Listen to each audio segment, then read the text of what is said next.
Voici certains livres parmi les 287 livres que j'ai lus sur le succès et l'argent.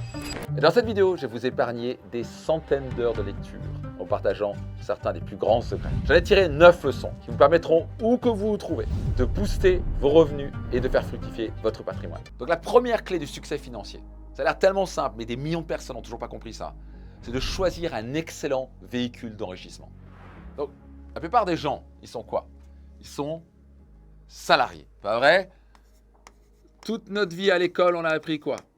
Oh, il faut faire beaucoup d'études, comme ça tu pourras avoir un bon salaire, comme ça tu auras une bonne retraite, et finalement on se dit, ah, ben, finalement la retraite va être inexistante, ou il faudra travailler de plus en plus longtemps pour une retraite de M. Vous l'avez compris? Ok? Donc, salarié, j'ai rien contre, ça il y a des gens, je pense qu'il faut mieux qu'ils soient salariés. Ok? Un grand besoin de sécurité, c'est ok, et c'est leur choix, donc je respecte totalement. Moi, je ne fais clairement pas partie. Je suis resté salarié un mois à la Société Générale quand j'étais jeune. J'ai failli péter les plombs. Okay, j'ai failli m'arrêter à mon 25e jour. Je me dis, allez, finis juste ces 5 jours et après terminer. Et donc, salarié, ici, on va choisir une certaine sécurité, d'être sûr d'être payé ou d'être quasi sûr d'être payé tous les mois, parce qu'un salarié, il n'y a pas vraiment quelque chose de sûr. Hein. Une entreprise peut juste dire bye bye, au revoir. Okay, mais le truc ici, c'est qu'ils échangent du temps contre de l'argent. Pas vrai, je vais faire tant et tant d'heures, je vais travailler 40 heures par semaine et je vais te payer mes 2000 € par mois, par exemple. Okay, mais il y a un petit problème ici, il y a très peu de levier. Tu sais, ce terme, c'est un terme utilisé par les riches, le levier. Le levier, c'est être en mesure de faire moins d'efforts et générer des bien plus grands résultats. Il y a peu de levier. Donc, c'est compliqué pour un salarié de dire, je voudrais tripler mes revenus. Si, il va aller chez son patron en disant, écoute, je voudrais tripler mes revenus. OK, je ne suis pas sûr que ça va. OK, 5%, 10%, déjà, c'est pour certaines boîtes, c'est beaucoup. Donc, c'est considéré comme pas forcément le plus grand des véhicules d'enrichissement. OK, il y a très peu de milliardaires, en tout cas, il n'y a aucun milliardaire qui est salarié. OK, jamais rencontré un salarié milliardaire. Est-ce qu'il peut y avoir un salarié CEO d'une grande boîte qui a des parts dans l'entreprise et qui a des gros bonus sur les bénéfices de l'entreprise? Donc, il est mi-salarié, mi-entrepreneur. Ok, donc là, il peut gagner très très bien sa vie. Donc, il y a des CEO qui gagnent des millions par an. Donc, c'est totalement possible, mais c'est rare. En tout cas, c'est un véhicule d'enrichissement plus difficile parce qu'on échange du temps contre de l'argent. Donc, on souvent se dit, si je veux gagner 2 fois plus, il faut que je travaille 2 fois plus. À un moment, tu travailles 80 heures par semaine, tu peux travailler 120 heures par semaine. Tu ne peux pas travailler plus de 24 heures par jour. Et à un moment, tu vas mourir de toute façon. Donc, ça ne va pas le faire. Par exemple, l'immobilier, c'est un excellent véhicule d'enrichissement. Pourquoi? Parce que si on sait bien faire les choses et on se forme là-dessus, on peut utiliser un levier bancaire. Donc, on peut aller à la banque. OK, et à la banque, on peut leur dire quoi? Est-ce que vous pouvez me prêter de l'argent, pour acheter un bien immobilier, et ensuite, je vais prendre des locataires. Donc là, c'est un levier d'argent des locataires.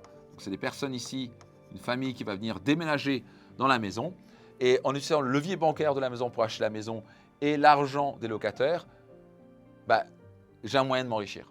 Et donc, si je fais ça avec, pas une maison, mais j'en fais 2, puis 3, puis 4, etc., et puis 5, ou des appartements, ou des immeubles, ou des projets immobiliers, d'un coup, on a quelque chose qui va tourner et qui va pouvoir générer beaucoup, beaucoup, beaucoup d'argent, sans considérer beaucoup d'actifs, et si on fait bien les choses, beaucoup de cash flow. Évidemment, ce qu'on veut, c'est avoir un gros patrimoine, de plusieurs millions d'euros dans ce cas-là, voire des dizaines, voire des centaines de millions d'euros, et surtout avoir du cash flow qui est dégagé de cet immobilier. Mais bien sûr, un des véhicules d'enrichissement les plus... il y en a tout plein. Hein. Vous pouvez devenir chanteur, il y a plein de trucs, mais bon, chanteur un peu plus risqué. Mais bon, les plus connus, salarié, compliqué comme véhicule, l'immobilier, beaucoup mieux. Par contre, le levier le plus important, le véhicule qui a généré le plus de milliardaires dans l'histoire de cette planète, c'est les business. Henry Ford, multimilliardaire, il a créé les voitures Ford. Steve Jobs, il était à la tête de Apple, multimilliardaire. Bill Gates, à la tête de Microsoft, sont des business. Elon Musk, business. Tesla sont des business. Facebook sont des business. Les plus grandes fortunes de ce monde, business. Bernard Arnault, l'homme le plus riche du monde, valorisé à plus de 215 milliards. Je me fais une vidéo spécialement pour lui, pour aller la voir. 215 milliards, c'est un business. C'est ça. Donc ça, c'est un véhicule extraordinaire parce qu'il y a un levier absolument phénoménal qu'on peut utiliser dans le business, avec un levier de salariés, de compétences, de technologie, de propriété intellectuelle. L'immobilier, on va être bloqué à une ville, à un endroit. Le business, on peut vendre à travers le monde entier. Donc, encore une fois, selon ce que vous allez choisir, mais vous voulez être certain, avant tout, de choisir un véhicule d'enrichissement. Salarié, ça va être compliqué, très compliqué. Vous pouvez y arriver, mais ça va être long et douloureux. Okay, c'est rare de trouver des salariés qui gagnent 200 000 euros par mois. Okay, les gens dans l'immobilier, ça a été fait, des business, il y en a tout plein. Okay, et la raison, c'est qu'il y a plus de leviers. Le plus il y a de leviers, le mieux c'est. Par contre, chaque niveau nécessite un niveau de compétence supérieur. Vous voulez vraiment réussir en business, vous avez intérêt à vous former, vous avez intérêt à vraiment bien vous former. C'est un niveau de mindset, de prise de risque intelligente et mesurée, mais surtout un niveau de compétence bien supérieur. C'est la raison pour laquelle il y a si peu de gens qui s'aventurent là-dessus, mais à la fin, c'est là où il y a les plus gros gains pour devenir financièrement libre. Clé numéro 2, okay, pour vous enrichir, pour gagner plus d'argent, pour devenir financièrement libre, ça a l'air simple, c'est de dépenser moins que ce que vous gagnez. Donc, j'enseigne ça dans un séminaire qui s'appelle Finance Max, c'est de créer un fameux delta. Ça a l'air simple, mais moi, pendant des années, je dégagé aucun delta. C'est-à-dire, je gagnais 3 000 euros, je dépensais 3 000 euros. Pire, je gagnais 3 000 euros, je dépensais 3 300 euros. Okay, donc, je m'endettais constamment. Vous savez, j'ai même un ami que je connais, qui était un ami, on va dire, gagnait 35 000 euros par mois, mais claquait 35 000 euros. Donc, il dégageait aucun delta. Okay, le delta, c'est, vous gagnez un certain montant et il doit y avoir une différence. Okay, ça, c'est vos dépenses, ça, c'est votre revenu. Okay, ça, sont vos dépenses. Okay, vous devez dépenser moins ce que vous gagnez. Si vous dépensez autant que vos revenus, voire plus, vous allez créer un delta négatif. Donc ça commence par là, mais l'enrichissement commence par dépenser moins que ce que vous gagnez. Vous devez rester une petite épargne à la fin, que par la suite vous voulez investir. Ça aussi, malheureusement, il y a des gens qui disent juste qu'il y a une épargne, ils attendent un truc, mais ils sont bouffés par l'inflation. Mais bon, c'est déjà mieux que tout dépenser. Okay, moi, pendant des années, je dépensais plus, donc j'avais payé des agios, c'était encore pire, j'avais un delta négatif. Donc ça a l'air tellement simple. Mais réellement, 80-90% des gens finissent les fins de mois et ils n'ont rien sur le compte. Okay, et si vous gagnez 10 000 euros par mois et vous dépensez 10 000 euros par mois, vous n'êtes pas riche.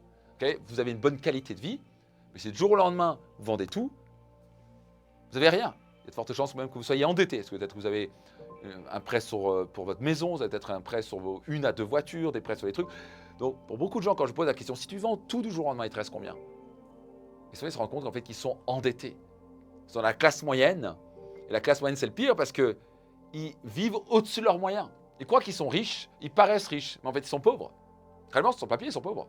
Parce qu'ils dépensent beaucoup plus, ils font un delta négatif. Donc, vous ne voulez pas faire partie de ces gens-là. Okay, le riche, il est devenu riche parce qu'il a dépensé moins ce qu'il gagnait et il a investi cette partie-là dans des investissements qui permettent de faire fructifier son argent encore et encore. Numéro 3 secret qui est lié à ça, vous voulez investir 10 à 60%. Le mot-clé ici, c'est quoi? Investir. Okay, vous devez développer cette casquette d'investisseur. Je sais que pour certains, investisseur, c'est quelqu'un de super important. Non, moi aussi, je ne serai jamais un investisseur. Numéro 1, vous l'avez compris, avoir un bon véhicule d'enrichissement. Numéro 2, vous devez dépenser moins ce que vous gagnez. Numéro 3, vous voulez investir la différence delta, vous voulez l'investir dans un actif, un investissement qui va générer de l'argent pour vous. Et au minimum 10%. Au passage, ça vient d'un livre que je vous recommande au passage qui s'appelle « L'homme le plus riche de Babylone ». Et je ne sais pas si c'est une vraie histoire ou pas, ou un peu romancée ou pas, mais en gros, Babylone était considérée comme, dans l'histoire de l'humanité, une des villes les plus riches du monde. Okay, c'était une population extrêmement riche. Ils avaient une simple loi, la population qui donnait à tout le monde, épargnez 10% de côté et investissez-le. Au minimum 10%. Donc, vous gagnez 1 000 euros par mois, vous voulez mettre 100 euros de côté tous les mois. Okay, je dis souvent, vous voulez que si vous êtes payé le 25 du mois, le 26 du mois, il y a le virement qui part sur un autre compte. Parce que s'il est sur le même compte, vous allez le claquer. Pas vrai? Si vous gagnez 10 000 euros par mois, au minimum 1 000 euros. Maintenant, vous voulez aller beaucoup plus vite, vous voulez vous enrichir plus rapidement, 20%, 30%, 40%, 60%. J'ai certains de mes clients qui ont épargné jusqu'à 60%. Là, ils accélèrent super rapidement. Certains ont épargné 30 à 40%. Donc, ils vont 3 à 4 fois plus vite qu'avec 10%. Mais déjà, si vous n'épargnez pas un minimum et vous n'investissez pas au moins 10%, ça va être très compliqué pour vous de retrouver un jour à être ce qu'on appelle financièrement libre et au moins financièrement indépendant. Okay, moi, je suis financièrement libre parce que j'ai épargné. Donc, actuellement, je dois être sur du... Je dois épargner 70%. Okay, tous les mois. Et je gagne extrêmement bien ma vie et j'ai une très belle qualité de vie. Mais j'épargne et j'investis et j'investis et j'investis. Donc, épargne, investis, épargne, investis. Vous ne voulez pas juste épargner. Il y a des gens, malheureusement, qui s'arrêtent là. Oh, pour pour les jours difficiles, dans les moments de tempête, de côté. Alors c'est mieux que tout claquer. Le problème, c'est qu'ils se font ronger par l'inflation. Que si vous gardez juste de l'argent, le concept de la petite grand-mère qui met de l'argent sur son compte tous les mois, son livret A, c'est mignon. Bah, déjà, le livret A est bloqué à 22%. Le livret A, au moment où j'enregistre cette vidéo, il doit être à quoi? 3%. L'inflation est à 5-6%. C'est-à-dire que vous perdez 3% par an. Donc les gens croient gagner de l'argent, ils en perdent. En plus, ils sont limités à 22 000 euros. Bah, c'est une blague ou quoi?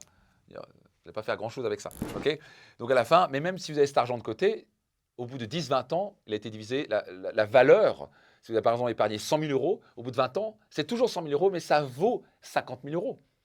Donc vous n'avez pas le choix, vous devez faire travailler dur l'argent pour vous plutôt que l'inverse. Donc là, l'étape d'avant, c'est que vous avez travaillé dur pour gagner de l'argent. Maintenant, c'est le moment de faire travailler dur l'argent pour vous. Et beaucoup de gens s'arrêtent là. Ils ont travaillé, mettent de l'argent un peu de côté, ils se font bouffer par l'inflation.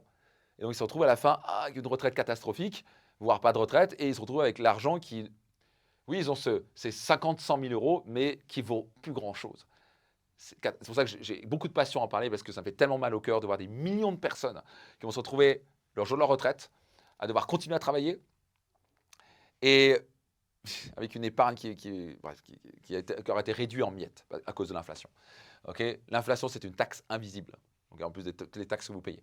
Okay, donc, vous voulez faire investir l'argent, vous voulez faire fructifier cet argent. Okay, vous voulez au minimum battre l'inflation. Donc, un certain de nos clients qui en sortant de programmes et séminaires, ils allaient faire du 23, 25, 30, 40% par an. Je sais que ça paraît trop pour être vrai, mais si vous savez ce que vous faites dans l'immobilier, si vous savez ce que vous faites dans les business, vous êtes capable de faire fructifier énormément votre argent. Okay, parfois avec un petit peu d'effort, parfois avec zéro effort.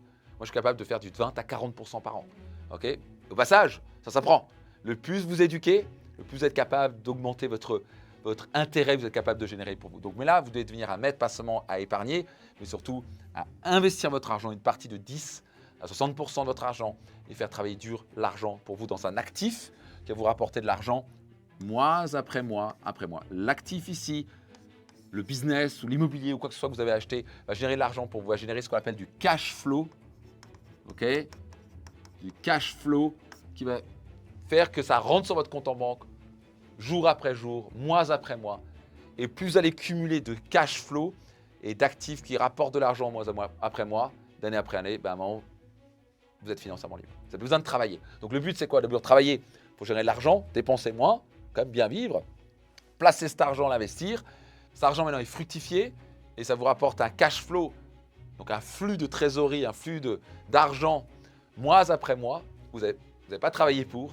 Et à un moment, c'est ce que vous arrivez avec votre niveau de revenu idéal et vous avez ces actifs, ces investissements qui vous rapportent l'argent. Vous avez même besoin de travailler si vous voulez. Vous pouvez arrêter de travailler, vous êtes financièrement libre. Pour ça, je ne vous recommande pas d'arrêter de travailler parce que les gens qui arrêtent de travailler ne sont pas heureux et meurent très vite. On a besoin de rester actif. Donc, je vous invite à continuer à travailler, mais pas dans le but de gagner de l'argent, dans un but de simplement par passion parce que vous voulez aider à contribuer. Et moi, c'est ce que je fais maintenant. J'ai ce luxe-là depuis plus de 10 ans de travailler parce que j'ai envie de travailler. Je n'ai pas besoin de travailler. Je peux littéralement arrêter de travailler. Je suis financièrement libre. J'ai des dizaines de millions placés littéralement soit en immobilier, soit dans les différents business. Je fais vraiment ça parce que ça m'amuse et parce que ça m'éclate, parce que j'ai envie de contribuer et j'ai envie de vraiment créer un impact positif dans la vie des gens. Mais à la fin, c'est quand même vraiment agréable de se lever le matin en disant « je n'ai pas besoin de travailler aujourd'hui, si j'ai envie. Mais je travaille parce que j'adore ça. » Quatrième secret, vous voulez profiter de la magie des intérêts cumulés. Écoutez bien ce qu'a dit Einstein. Okay, c'est l'intérêt cumulé est la 8e merveille du monde. Ceux qui la connaissent en profitent. Ceux qui l'ignorent sont voués à le payer très cher. Okay, donc encore une fois, le conseil de grand-mère d'épargner, c'est bien, c'est déjà mieux que rien. Mais à la fin, vous voulez surtout investir votre argent et bénéficier de l'intérêt cumulé. Okay, donc, c'est la différence entre épargner, n'importe quoi, vous épargnez 10 000 euros, ok, pendant 30 ans, ça fait combien ça? Ça fait 300 000 euros, ok. Alors malheureusement, au bout de ces 30 ans, ces 300 000 euros vaudront plutôt 150 000 euros, dû à l'inflation. Donc maintenant, si vous investissez votre argent en bénéficiant de l'intérêt cumulé, ou vous laissez votre argent et vous ne retirez pas les intérêts, d'année en année, vous cumulez. Le résultat est drastiquement différent. On va voir ça. Donc maintenant, on va dire que dans un cas comme ça, l'année 1, vous avez investi 10 000 euros. Okay. Et donc, qu'est-ce qui se passe? On va dire que vous avez un taux d'intérêt, vous arrivez à faire 10% d'intérêt avec ça. Alors, c'est fait pour simplifier au passage. Donc, certains me disent, ah, 10%, comment on fait ça bref, vous pouvez faire beaucoup plus que ça. Bref. Mais on va dire que maintenant, l'année 2, vous démarrez avec quoi? Vous démarrez avec 11 000 euros. Vous me suivez? C'est ça l'intérêt cumulé. C'est toujours à 10%. Et donc l'année suivante, on va peut-être démarrer avec quoi? 12 000 et quelques euros. Vous me suivez? Et donc ça se cumule d'année en année. Vous savez ce que ça fait comme différence à la fin? Au bout de 30 ans, ça ne fait pas 300 000 balles.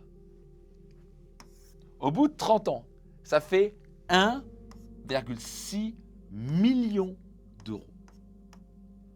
1,6 million d'euros. Est-ce que vous préférez au bout de 30 ans avoir 1,6 million d'euros? Vous pouvez avoir 300 000 euros. Donc comment ça marche les intérêts cumulés? Très simple. Au début, c'est très très chiant, on voit pas grand chose. Ah oui, c'est un peu plus d'argent. Et d'un coup, il y a un effet exponentiel qui se passe. Vous partez dans la stratosphère. En fait, en 5 ans, vous gagnez plus que les 25 années précédentes, dû à l'effet cumulé. C'est comme ça que Warren Buffett a commencé, je crois que c'est à l'âge de 35 ans, il avait que 1 million de dollars. Et c'est très lent, très très lent. Et d'un coup, en 5 ans, il est passé de quelques dizaines de millions d'euros, ou de dizaines de millions de dollars, à des milliards. Littéralement en 5 ans. Ah, il était milliardaire. Parce qu'il arrivait à cumuler 20%, 20%, 20%, c'était environ la moyenne, 23%, ce qu'il faisait avant, maintenant c'est plus ou moins 20%, cumulé d'année en année, d'année en année.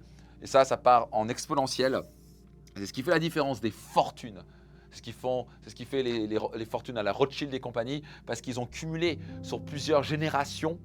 C'était fait cumuler de 10, 20, 30% par an. Quand vous faites ça pendant des années, même si vous démarrez avec 50 ou 100 000 euros, voire 10 000 euros, vous finissez avec des millions, voire des milliards.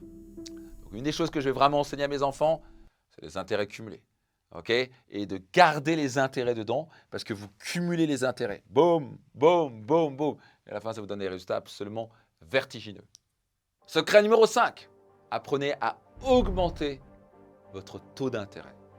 Alors, qu'est-ce que je veux dire par là? C'est très simple.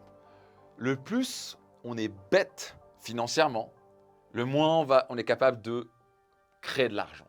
Pas vrai? On manque de compétences financières. Le plus on est intelligent financièrement, le plus on est capable de faire fructifier son argent. Donc, encore une fois, je prends l'exemple de Monsieur Tout-le-Monde, le bon français Monsieur Tout-le-Monde, avec plus fond respect, mais qui n'est pas éduqué financièrement. Malheureusement, il n'a pas appris ça à l'école. Et donc, il a juste appris, il y a le livret A. Et bien ça, le livret A bat encore des records avec des milliards, des dizaines de milliards chaque année collectés. Un truc complètement de taré. Pour un truc à 3%, plafonné à 21 ou 22 000 euros, qui ne bat même pas l'inflation qui est à 5-6%. Donc en fait, réellement, les gens perdent 2-3% par an. Ça montre que les gens sont vraiment pas éduqués financièrement. OK? Parce qu'ils ne comprennent pas, ah ouais, on m'a dit de faire ça, tout le monde fait ça, donc je fais ça. OK? Parce qu'ils n'ont pas appris ça. Donc ils sont capables, avec leur argent, de générer très peu d'argent. Ils ont peu de compétences à créer de l'argent. Enfin, ça, c'est quoi le meilleur des investissements? Quel est l'investissement qui va vous apporter le plus haut taux d'intérêt? Plus que 10%, plus que 20%, plus que même 50%. Des milliers de pourcents. C'est d'investir en vous.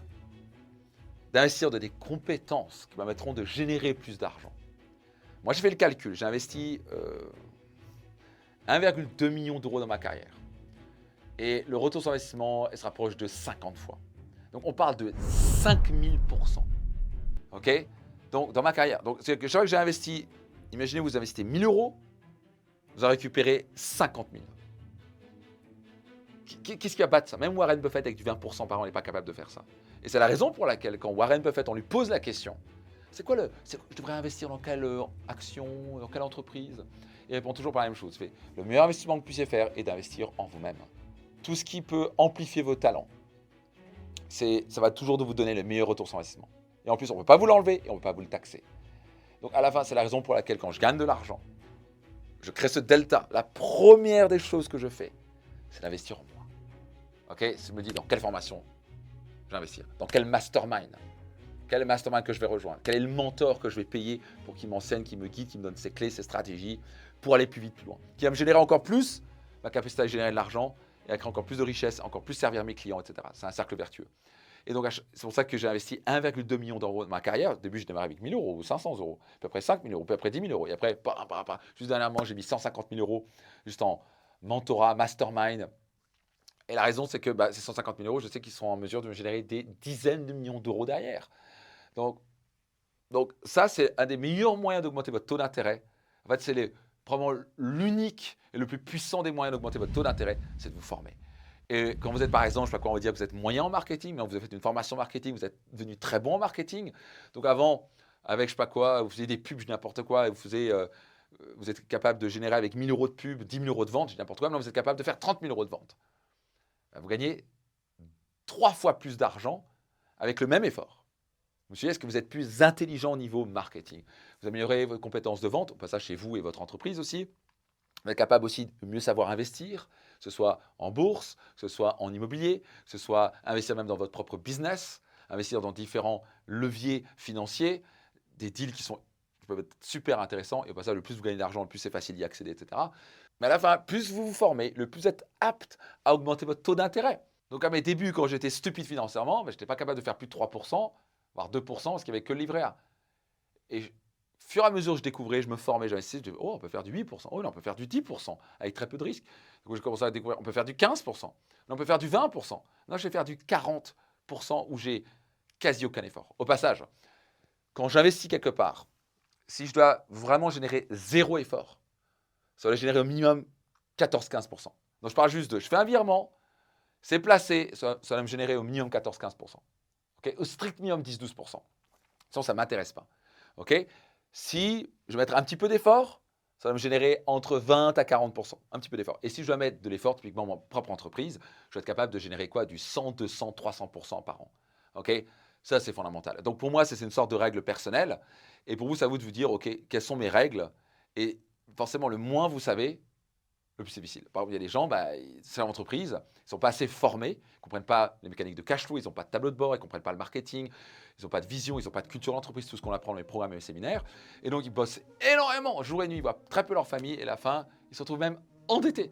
Ils ont moins d'argent sur le compte en banque qu'un an auparavant, et ils ont bossé comme des fous. En fait, ils auraient gagné plus d'argent à rester assis sur un canapé à ne rien faire. Et ça, c'est douloureux, parce qu'ils n'ont juste pas la compétence pour avoir un business très rentable. Et donc, s'ils apprenaient juste ça, ils seraient capables de générer beaucoup d'argent. Donc, le secret, c'est d'investir en vous pour augmenter votre taux d'intérêt. Et le plus être capable, avec de l'argent, à faire fructifier cet argent à 10, 15, 20, 30, 40%. Imaginez-vous, quand vous êtes capable de cumuler du 30, 40% en effet cumulé, ce que ça donne. À la fin, ça donne des dizaines de millions d'euros. Moi, je ne suis pas arrivé par hasard avec un patrimoine à plus de 50 millions d'euros. C'est juste cumulé. Et plus j'investissais en moi, plus j'étais capable de générer. Maintenant, je suis capable de faire du 20, 30, 40% par an.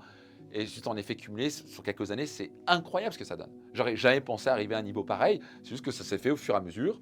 Donc, est-ce que j'ai bien fait d'investir en moi? Absolument. Clé numéro 6, fondamentale, c'est une clé intérieure. Vous voulez faire exploser vos barrières sur l'argent. Voyez-vous, 80% de votre réussite, ça se passe entre vos deux oreilles. Littéralement vos deux oreilles. C'est votre psychologie.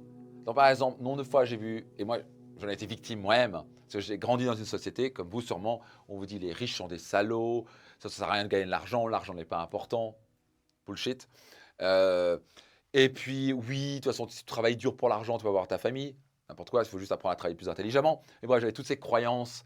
Et bien sûr, les films n'aident pas. On regarde Robin des Bois. Robin des Bois, c'est bien sûr un pauvre, un bandit qui vole aux riches. Et il est le héros. Donc on se dit, il ne faut surtout pas être riche. Regardez le Loup de Wall Street. C'est inconsciemment, on se dit, ah, c'est hyper rigolo, mais à la fin, inconsciemment, c'est, ouais, de toute façon, pour devenir riche, il faut être un gros salaud qui arnaque les gens. Alors que 99,9% des riches sont des gens extrêmement bienveillants, comme 99,9% des pauvres sont des gens super sympas aussi. Donc, je dis souvent, l'argent amplifie qui on est. Okay, vous êtes un con, vous allez devenir un grand connard avec de l'argent. Ce n'est pas l'argent qui change les gens, c'est juste que l'argent amplifie les gens. Vous êtes quelqu'un de merveilleux, vous allez devenir quelqu'un d'extraordinaire avec de l'argent. Mais donc, il y a de fortes chances que si vous ne gagnez pas les revenus que vous voulez, vous avez des freins à l'intérieur de vous-même. Et moi, j'avais plein de freins. Okay, j'avais des croyances comme les riches sont des salauds, c'est très difficile de gagner de l'argent, c'est trop compliqué, ça vaut pas le coup, les gens vont plus t'aimer. Tu vois, pour devenir riche, faut prendre les gens de haut, alors que je considère que j'étais quelqu'un de sympa.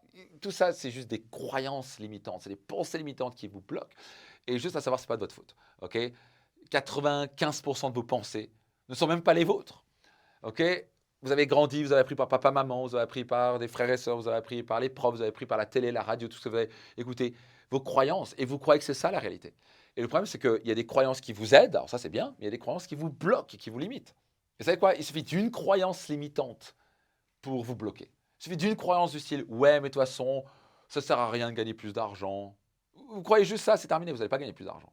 Les riches sont des salauds. Vous n'allez pas gagner de l'argent parce que vous ne voulez pas devenir un salaud. Et non, la question à vous poser, c'est est-ce que c'est vrai? Donc on va voir ça tout à l'heure. Donc c'est la raison pour laquelle dans mon séminaire Finance Max, le premier jour, il y a un exercice où ils vont regarder 100 affirmations différentes. Parce que la première chose pour faire péter une croyance sur l'argent, c'est l'identifier. Et donc, ils ont ces 100 affirmations à détecter. Ils doivent mesurer à quel point c'est vrai pour eux et se rendre compte qu'ils en ont des dizaines et des dizaines. Moi, la première fois que j'ai fait cet exercice-là, j'avais des dizaines de croyances, des pensées limitantes. Et ça, c'est comme des freins à l'intérieur de vous-même. C'est compliqué d'accélérer quand vous avez 30 freins à main enclenchés. Vous accélérez aussi fort que vous voulez. Vous êtes peut-être motivé à gagner de l'argent. Mais il y a ces freins inconscients qui vous disent non, ça ne sert à rien, tu ne mérites pas. Ça vous dit? Donc, c'est pour ça que le plus grand travail à faire sur l'argent, ce n'est même pas la partie stratégique. C'est beaucoup de gens, ouais, mais j'investis où mon argent? Ça, ce n'est pas le problème. C'est avant tout croire que c'est possible pour vous. C'est avoir cette totale conviction que vous méritez d'être riche, que l'argent est sain et bénéfique, ça va aider vos enfants, ça va améliorer votre qualité de vie, vous pouvez faire beaucoup de bien avec vous. Vous suivez? C'est là, ça se passe entre vos deux oreilles. Réellement, 80% de votre succès financier au niveau psychologique. Maintenant, rapidement, je vais donner 3 étapes pour faire péter une croyance limitante. La première, c'est l'identifier. Parce que tant qu'elle est inconsciente, elle va tourner, elle va voler votre vie. Elle va vous auto-saboter. Donc d'abord, sans en avoir conscience, l'écrire, dire « Ah, je suis en train de me dire ça ». Ok, donc on élève notre niveau de conscience. Numéro 2, on veut créer le doute. Par exemple, est-ce que c'est vrai que tous les riches sont des salauds? Et là, on va se dire bah non. Est-ce que vraiment je vais sacrifier ma vie de famille à devenir riche?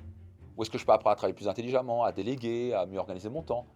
Et vous voyez, au moment où vous mettez le doute, vous vous rendez compte que votre croyance a été construite sur un château de sable. Et il suffit de faire et que ce n'est pas réel. Et c'est ça qui vous bloque. Et l'étape 3, c'est de reprogrammer par ce qu'on appelle la VERA. Alors la VERA, ça veut dire quoi? Ça veut dire visualiser, écrire, ressentir, affirmer. Ok, donc, pas aller plus loin, mais en gros, le plus vous allez conditionner votre esprit en visualisant, en écrivant, en ressentant, en affirmant. Donc, par exemple, vous pouvez passer de cette croyance limitante que vous aviez que les riches sont des salauds à je peux gagner de l'argent en étant quelqu'un de merveilleux, par exemple. Et donc le fait de programmer ça encore dans votre esprit, de le répéter encore et encore et encore et encore, vous allez commencer à le croire. Et le plus vous y croyez, le plus à un moment vous allez juste passer à l'action. 7e secret que j'ai appris à travers tous ces livres que j'ai lus, mais aussi les mentors, les formations que j'ai faites, et que ça marche tant sur le plan financier que n'importe quel domaine dans votre vie, c'est d'avoir un objectif et un plan clair. Ça a l'air tellement simple. 99% des gens sont incapables de dire clairement ce qu'ils veulent. Quand je pose la question, par exemple, c'est quoi ton prénom? Il va me dire Gérard, super. C'est quoi ton objectif financier à 3 ans? Et là, il fait et au moment où c'est fini. Ok, donc si je vous pose la question, c'est quoi ton prénom? Vous allez me dire c'est quoi ton objectif financier à 3 ans? Vous êtes out. Si la réponse est gagner plus d'argent, vous êtes out. C'est pas clair. Gagner plus d'argent, je te donne 1 euro. Tu as plus d'argent maintenant, c'est ça que tu veux? Ah non, je veux plus. Bah combien? Il y a vraiment un pouvoir dans la clarté. Comme je dis souvent, un homme sans objectif est comme un bateau sans gouvernail. Il va à la dérive. Ok, vous voulez absolument ne plus continuer votre vie sans avoir d'objectif clair. Vous devenez très puissant quand vous avez un objectif précis et clair. Ça, ce n'est pas forcément financier. Ça peut être, je veux avoir tel type de maison, ou pouvoir redonner X milliers d'euros dans le militaire chaque année. Il y avoir un objectif clair qui vous anime, qui vous pousse. C'est un pourquoi puissant qui dit, c'est pas juste, oui, ce serait bien. Ça ne peut pas être intellectuel. Ça doit être dans vos tripes, ça doit être dans votre cœur en disant, c'est ça que je veux. Okay, ça doit vous bouger le matin, ça doit vous lever au quart de tour en disant c'est ça que je veux, c'est ça que je vais atteindre, et voici pourquoi je vais l'atteindre. Vous voulez avoir un objectif clair et avec un pourquoi puissant. Et ensuite, ce qui manque cruellement dans le monde du plan personnel, c'est qu'on oublie un truc fondamental, c'est il te faut un plan d'action. C'est bien d'avoir un objectif clair, mais si tu ne vois pas l'escalier pour y arriver, tu vas pouvoir sauter autant que tu veux, tu ne vas pas y arriver. Donc comment on construit cette fusée pour aller sur la Lune? Comment on construit cet escalier pour passer de l'étage 1 à l'étage 2? Si l'escalier est à 10 mètres de haut, tu peux sauter autant que tu veux, ça ne va pas le faire. Donc il faut trouver un plan d'action. Est-ce que c'est une perche que je vais utiliser? Est-ce que je vais construire un escalier? Quelle est la taille des escaliers? Comment je vais m'y prendre? Est-ce qu'il me faut une équipe pour ça? Quel est le plan que je vais utiliser pour atteindre l'objectif? Donc la question que j'ai à vous poser, c'est combien voulez-vous gagner concrètement? C'est quoi pour vous la définition de financièrement libre, si c'est ce que vous voulez? Est-ce que vous voulez travailler, pas travailler? Vous voulez gagner combien? Vous devez savoir ça. À combien de temps vous voulez l'avoir? Ça va être spécifique et clair. Et ensuite, quel est votre plan d'action? Vous devez vous poser maintenant et vous dire, OK, c'est quoi le plan d'action? Quel est le véhicule que je vais utiliser? Comment je vais m'y prendre? Combien d'argent je vais mettre de côté? C'est où je vais investir, etc. Comment je vais m'y prendre pour atteindre mon objectif à 3, 5, 10 ans? Secret numéro 8, fondamental. C'est un dénominateur commun de tous les gens qui ont eu énormément de succès. C'est de transformer ces échecs en leçons. Voyez-vous, on va faire des erreurs et on va avoir des échecs sur le chemin. C'est absolument obligatoire. Malheureusement, les perdants, qu'est-ce qu'ils font? Ils ont un échec, ils font « Ah, je ne suis pas fait pour ça, j'ai lancé mon entreprise, je ne suis pas fait pour être un entrepreneur. » Ils n'en tirent aucune leçon. Ils mettent la faute sur les autres. Oui, ce n'était pas le bon moment. Donc, ils mettent la cause, la faute sur l'économie, sur leurs salariés, sur la concurrence, je ne sais pas trop quoi, sur leur père, leurs frères, leurs clients. Au lieu de se dire « Ok, j'ai pris une claque dans la gueule. Qu'est-ce que j'en tire comme leçon? Quelles sont les 10 leçons que je peux en tirer? Ah, peut-être que je n'étais pas assez compétent. Peut-être que je n'avais pas de tableau de bord. Peut-être que je ne savais pas recruter. Peut-être que je ne savais pas comment créer une culture d'entreprise. Peut-être que je n'ai jamais appris comment les finances fonctionnent de base de la comptabilité pour dégager du cash flow. Tiens, mon marketing était en fait nul. En fait, on était nul en marketing, ça s'apprend. Donc là, s'il peut transformer cet échec en leçon, il lance son premier produit, ça ne marche pas. Vous allez dire, ah, je ne suis pas fait pour ça. Puis dire, non, j'ai appris ce qu'il ne fallait pas faire. Qu'est-ce que je peux en tirer comme leçon? Là, je peux faire appel à des experts, à un coach, à un mentor, à des formations. Quelles formations que je peux faire? Qu'il faut que je recrute? Peut-être qu'il manquait une personne pour ça. Et à la fin, au fur et à mesure, on en tire des leçons encore et encore. Ce qui fait qu'on s'améliore encore et encore. On augmente notre intelligence financière à chaque fois qu'on a une claque dans la gueule. Au passage, les plus grandes leçons, on les tire quand ça fait mal. Pas vrai? Quand on a pris un coup dans le ventre et on est à terre. Parce que là, on est capable de dire, ok, j'avais pas vu venir le coup. La prochaine fois que je vais être dans le ring, je vais savoir qu'au moment où il positionne ce pied droit et le point droit va passer, attention, ça peut atteindre mon ventre, donc je vais me protéger, par exemple. Okay, vous en tirez une leçon. Et tant que vous avez ce mindset d'état d'esprit de croissance, toute chose qui m'arrive est un cadeau. Et ça, je grâce à dans l'esprit de mes clients et de mes participants à mes séminaires, c'est tout est un cadeau. Tout peut être transformé en cadeau. La plus grande des claques peut être transformée dans le plus grand des cadeaux. Parce que quand ça fait mal, c'est là où on apprend. Donc soyez certain, dès que vous échouez, soit des gros échecs, des petits échecs, dès que vous faites des erreurs, soyez certain de les transformer en leçons. Et à la fin, chaque petite erreur que vous faites, si vous les transformez en leçons, c'est un pas de plus vers votre objectif financier et vers vos rêves. Et 9e secret, haut la main, vraiment le plus important, c'est de s'entourer de conseillers compétents et bienveillants. Par exemple, mon avocat fiscaliste qui est devenu maintenant un ami, qui intervient même lors de nos séminaires, m'a permis, à travers une simple compréhension et un montage totalement, bien sûr, légal, et le fait d'avoir déménagé, d'avoir structuré l'entreprise un peu différemment, d'économiser au strict minimum 7 millions d'euros sur 8 à 10 ans. Au strict minimum. Okay, donc, sans ce conseil-là, dans les 8 à 10 ans, j'aurai 7 millions d'euros de moins sur mon compte en banque. Okay, donc, le fait d'avoir des personnes compétentes et bienveillantes, il n'y a rien de pire qu'avoir des personnes qui sont incompétentes et malveillantes. Et ça, j'en ai eu aussi, qui ne sont vraiment pas dans votre camp. Tout ce qui compte, c'est combien vous prendre d'argent, et en plus, ils ne sont pas compétents. Donc, vous êtes certain de choisir des gens compétents, et surtout qui sont dans votre camp, qui ont vraiment comme envie de vous aider. Par exemple, le fait d'avoir un RAF, un responsable administratif et financier, ou un CFO, bref, qui vous aide à mettre des tableaux de bord pour votre entreprise, de comprendre ce qui se passe, d'où vient votre cash flow, quelles sont vos marges, etc., vous permet de prendre des décisions stratégiques beaucoup plus intelligentes, permet de diriger vos ressources, et pour le même effort et le temps, vous êtes capable de générer 3, 5 fois, 10 fois plus d'argent. Le fait, par exemple, d'avoir un excellent gestionnaire de patrimoine peut être une bonne idée. Le fait de quelqu'un qui pense à la succession, pour monter les bonnes choses, pour éviter de vous faire prendre 50% par l'État, la préservation de votre capital, le fait d'avoir une assurance vie, ça a l'air bête, mais le fait de dire, un jour j'avais mon gestionnaire de patrimoine qui m'a dit, si t'arrive quelque chose, moi qui étais très positif, je lui dis, oui ok c'est très positif, mais il peut m'arriver quelque chose. J'avais déjà perdu mon père dans un accident de la route, je me dis, s'il m'arrive quelque chose, est-ce que j'ai une assurance vie qui fait que s'il y a un problème, ma famille est en sécurité? Ou si je me casse un bras ou je ne sais pas trop quoi, est-ce que j'ai quelque chose qui permet de payer mon salaire tous les mois? Vous voyez, ça c'est des choses qui sont fondamentales à comprendre. Et le fait d'avoir des personnes bien compétentes et bienveillantes autour de vous, ça peut faire une grande différence sur votre succès financier. Et maintenant, les personnes les plus importantes dans mon entourage, qui ont permis, pas de multiplier par 2 mes revenus, mais de multiplier par 100 mes revenus, mon patrimoine. C'est haut la main mes mentors. Ces mentors qui ont cette expérience de vie, cette expérience business, cette expérience financière, que j'ai payé beaucoup. Mais en payant beaucoup, ils m'ont donné x10, x100. En me donnant des conseils, que ce soit marketing, business, comment mieux gérer mon argent, comment mieux gérer ma psychologie, faire péter des croyances et des limites.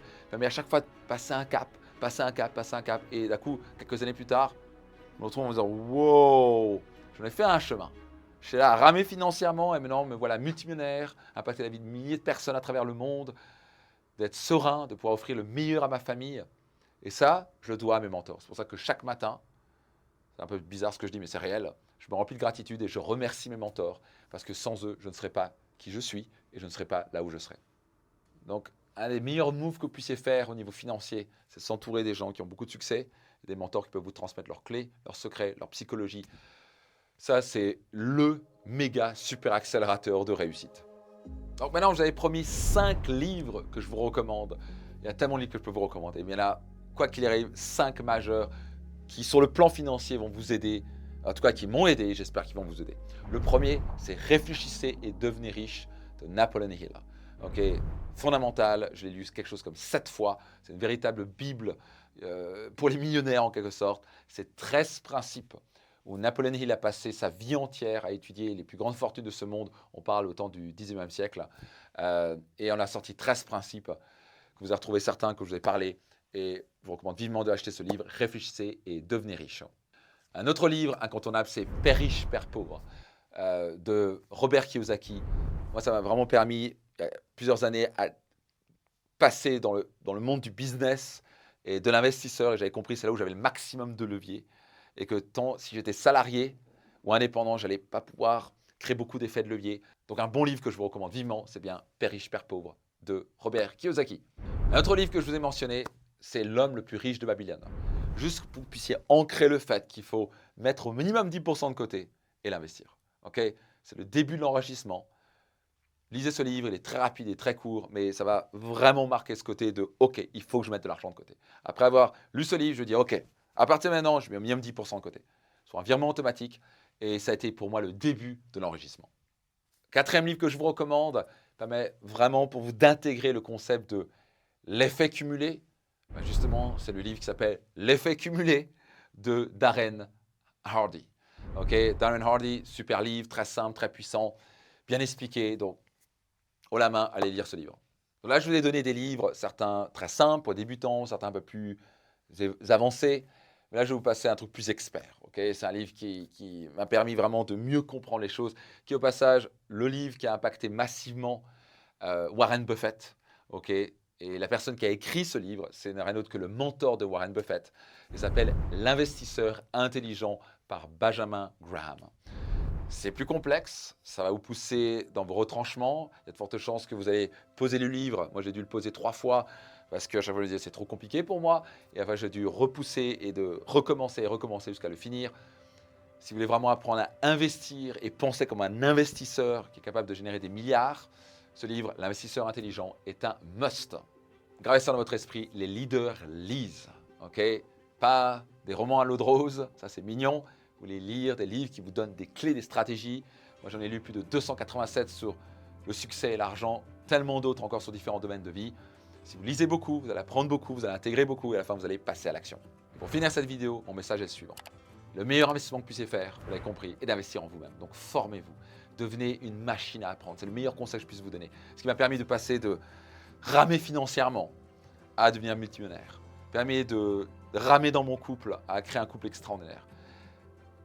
Toutes les sphères de ma vie ont été changées le jour où j'ai vraiment eu ma casquette d'éternel étudiant. Cette mentalité de la ceinture blanche, de toujours apprendre, de toujours me former. Investissez en vous. Votre cerveau vous le rendra au centuple.